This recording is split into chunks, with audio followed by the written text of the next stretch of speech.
অনেকটা দেরি হয়ে গেল, তবুও পোস্ট করলাম।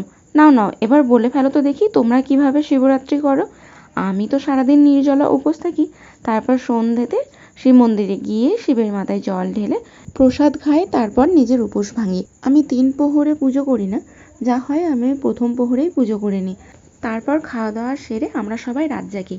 আমরা সবাই বলতে আমাদের পাড়ার যতগুলো মেয়ে আমরা শিবরাত্রি করি তারা সবাই মিলে রাত জাগি। দেখো, কথা বলতে বলতে কিন্তু পুজোর সময় হয়ে গেছে। সন্ধ্যার সময় স্নান টান করে নিয়েছি, শুদ্ধ বস্ত্র পরে নিয়েছি, আর পুজোর সামগ্রী কিন্তু গুছিয়ে নিয়েছি। ভোলা বাবা আমাদের একটা বেলপাতাতেই সন্তুষ্ট, তাই বলে কি আর একটা বেলপাতা দিয়ে পুজো করা যায়? নিজের মন মতো যা কিছু পছন্দ হয়েছিল সে সব কিছু বাবার জন্য নিয়ে এসেছি। সঙ্গে গাঁজা, কলকে, পৈতে, দুধগঙ্গা, অনেক কিছুই নিয়ে আসা হয়েছিল, যা যা কিছু শিবরাত্রি ব্রত পালনের জন্য লাগে।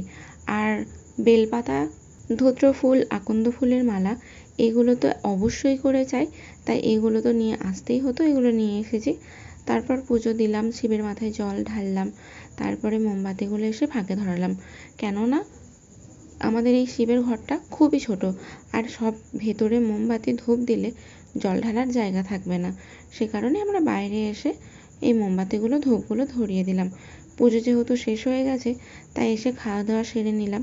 আর এবার তো রাত জাগবো, তো রাত জেগে কী কী করলাম না করলাম সেটা যদি জানতে চাও আমার বড় ব্লগটা ঘুরে আসতে পারো, লিঙ্ক দিয়ে রাখলাম, দেখে নিও আর কমেন্ট করে জানিও কেমন হয়েছে।